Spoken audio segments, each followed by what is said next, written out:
All right, so when I say Papua New Guinea, do you even know where it is? When you hear about PNG, what do you think about or what do you know about it? I'm going to admit I didn't know a ton until last year. I knew where it was on the map, but that's really about it.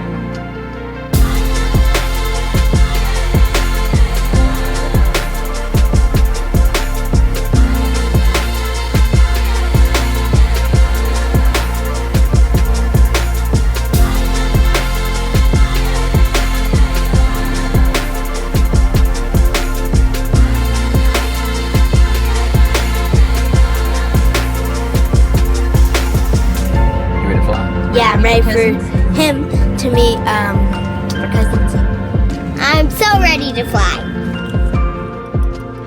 So our stop in Papua New Guinea was right in the middle of our big 6-week trip that we took over to Australia, New Zealand, and Papua New Guinea. I was excited for this stop for several reasons. The first is our family is there, and they moved about a year ago. We saw them in Wisconsin right before they moved to be missionaries in Papua New Guinea, but so much had happened since they had moved. Obviously, they were in a whole different continent and culture, but also we had adopted our 4th child that they had not met. So we were so excited to see them just because we miss family, to experience a brand new culture, but also to have this reuniting of the family and for them to meet their new nephew and for all the cousins to be together for the first time with him in tow. What? Is it warm, Kiri? The flight from Australia to Papua New Guinea is very short, but it's obvious how different the two worlds are. Australia is very modern, large airports, and then you get to Papua New Guinea and it's very small, but beautiful. There's really no easy way to get to the highlands. For the most part, all the flights enter the country through Port Moresby, and there's really no roads from Port Moresby down on the coast up to the highlands. So the only real way to get there is to fly, and it's a small plane, and there's not a lot of options of carriers to get up there. Air New Guinea is really the primary airline in and out of Mount Hagen. So after just about an hour flight from Port Moresby, we headed to Mount Hagen, and there was a long spiral down into the highlands to get down to the airstrip. It's a tiny airport, and it's easy to see how the dynamic weather can make an impact on the flight schedules. When we land there in Mount Hagen, it's just one runway, and you just get off the plane and you walk to a fence, and the people that you're excited to see are standing at the fence. So that was our first glimpse of Genae and a couple of the kids, and their first glimpse of our family and crews who they'd not met. And then you go through a little door and there's one conveyor belt for the luggage, and it kind of made me laugh. It was really that first intro to, hey, this is where you are now, this is how different life is.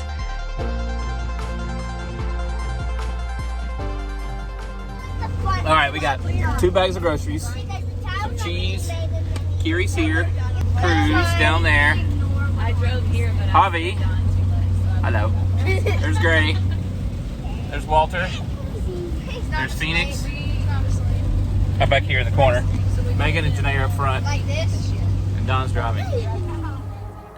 Papua New Guinea is a very remote location right above Australia.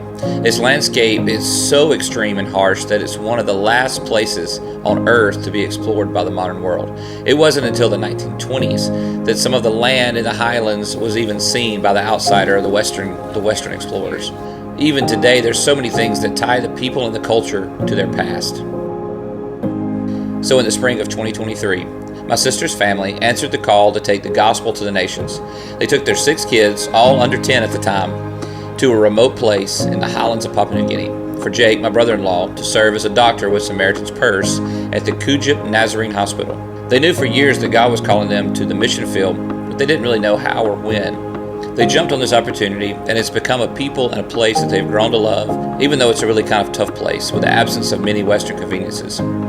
They sold nearly everything they owned, put their house up for rent, and left their home for a minimum of a 2-year commitment in the far reaches of the Pacific. Our family's often called missions, and when we got to PNG, we were fresh off of a 6-week stay in Uganda, so it was so fascinating really to compare those cultures, to get to know a new culture and compare it with another culture that we love so much. There were similarities in the roads and the travel and water sources, and markets were so neat to compare and how the same they were, and then just how different the people were, how different the language was. how different the landscape was, both just so beautiful but different. So as soon as they told us they were taking this assignment, we also decided as a family we were going to make at least one trek there to visit them and see what God was up to in Papua New Guinea. So when our families are together, the Morris family has 6 kids and now we have 4. So with all of us together, 10 kids, 4 adults, we were by far the loudest house probably in all of PNG, but also we would travel together in one vehicle. So you got 14 people in one of these SUVs, and we could get anywhere and do anything, but it was real loud inside. The start of the Great Commission is the word go. Go therefore and make disciples of all nations. The first part of that command of go, we really want to take to heart and put ourselves in places where we can see the gospel at work among the nations. Not only do I love to see this gospel work, but I also want to allow my children to see God at work in all parts of the world.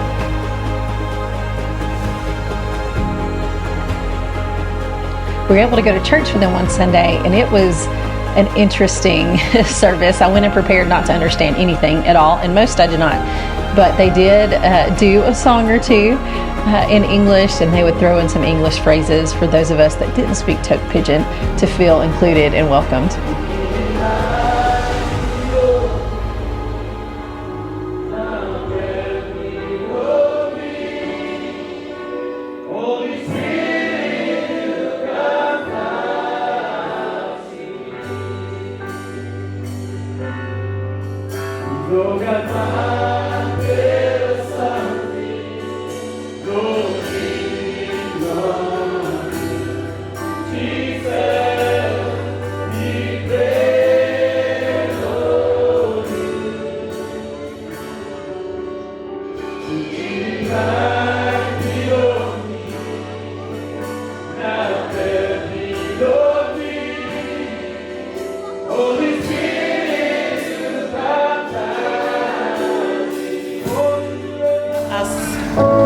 As me play like giving Papa me pray.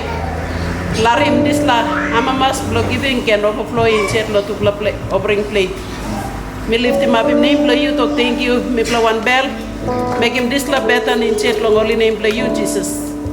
Amen. So PNG is one of, if not the most linguistically diverse country in the world. It's estimated there are over 830 living, spoken languages in this small country. The people there have had a tumultuous past, being colonized by the English, the German, the Dutch, under Australian rule for a time. It's been a crazy history for them. That influence, along with the people for so many years living in isolated communities, has attributed to so many languages. In a way to unify the country, though, Tok Pidgin has become the national language. To my ears, it sounded like a conversation between Jar Jar Binks and Jack Sparrow. They've taken so many words that have come from English, German, Dutch, mashed up and mixed it in with the local languages, that it's pretty easy to pick up generally what they are saying on the surface if you just listen in. Just listening to a conversation was just so fascinating to me. Seeing how fast the kids picked up the language was also fascinating. And it was something that really just drew me into the culture, was the way that they spoke. Ja,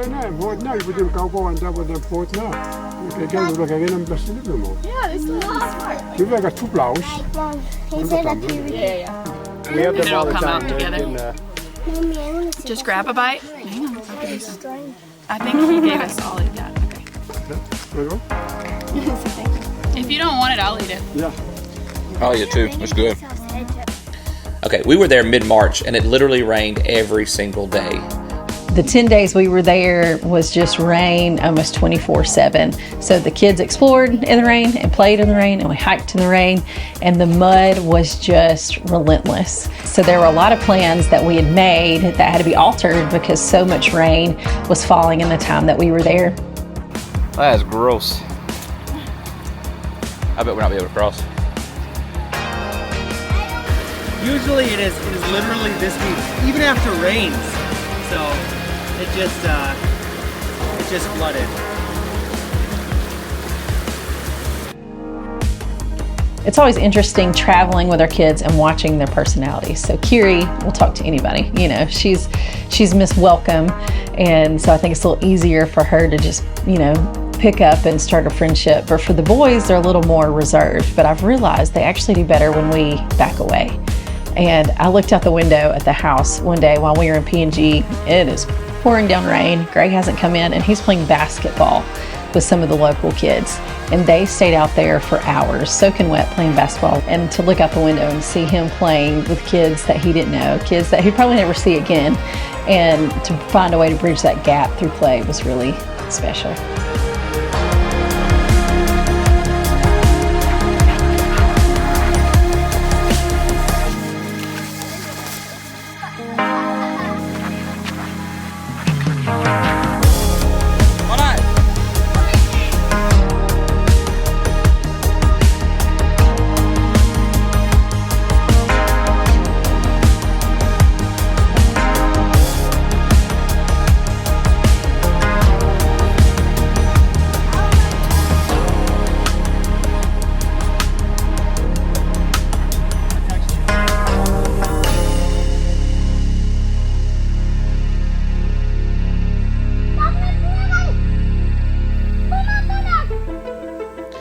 Another command we're given is to take care of those in need. My sister Genae and brother-in-law Jake, along with their 6 kids, are serving with Samaritans Purse in the highlands of Papua New Guinea. Jake was an ER doctor back in the States, but knew way before becoming a doctor that God was calling their family to go abroad and serve overseas. They're living in the village of Kujip, where the Nazarene Hospital has been there for the last 50 years. This is the only hospital for a region that is home to millions of people in the highlands of Papua New Guinea. Not only are they providing quality medical care, but they're able to show God's love to everyone that comes through the doors. So they have been sharing a lot of their story on their YouTube channel and on their blog. And I'll link a lot of those ways that you can connect with them in the description. What he has is HIV, which he has been off of treatment for a while. This patient has a hemoglobin of 3.2, which is even worse. Help just on this side because he's confused. Me by check on display X-ray picture. So this is my friend Daniel. He got hit by a dump truck 2 weeks ago here. One car bumped him here. Okay, so 2 plaboon here and broke. So he shattered his tibia and fibula. So we have. My name is Ben Radcliffe. I'm a general surgeon by training, but I'm now the medical director here at Kujip Nazarene Hospital, also known as Nazarene General Hospital. Nazarene General Hospital serves as the provincial hospital for Jawaka province. We serve a population in our province of almost 500,000 people. We also get referrals from all over the highlands of Papua New Guinea, and that population is between 3 and 5 million. We've cared for people with AIDS and tuberculosis. We've had traumas and chops with machetes. Been able to pray with patients, been able to share with patients hard news that they have cancer, and to be able to try and pray and encourage them. There's a quote I heard once that it's our duty as physicians to cure sometimes, to relieve often, and to comfort always. And I think that sums up care as an emergency room physician on the mission field. Sometimes the days are exhausting, but it is really rewarding to be able to show people God's love and Christ's care. There are a lot of challenges to practicing medicine in Papua New Guinea. The limited resources, the way that people present so late with their diseases. And my prayer is that when people come through the doors or through the gates of this facility, that they can sense the presence of Christ. We want them to have the opportunity to experience Christ's compassion and to receive quality care. While this trip was initially planned as a time to see a new place and visit our family, the doors quickly opened up for me to capture some stories while there. I got the chance to follow Jake around in the hospital for a few days and also film some content for the hospital and for Samaritans Purse. This is what I love about my career. God has allowed me to see firsthand how He's using people across the globe to fulfill His great purpose. These stories are then taken and shared with others to draw them into how God is working as they are invited to be a part. It's really a great joy of mine to be able to do what I do. From this same heart came the passion behind our ministry 5-9 Creative. We know the value of story and how a simple film can make a huge impact. We seek to amplify the voices of those doing the gospel work around the world and leverage that visual storytelling for the advance of the gospel. If you'd like more info, check out our website, and there's a lot of detail there of what we do and how you can be a part. It's 59creative.org, and I'll link the information in the description.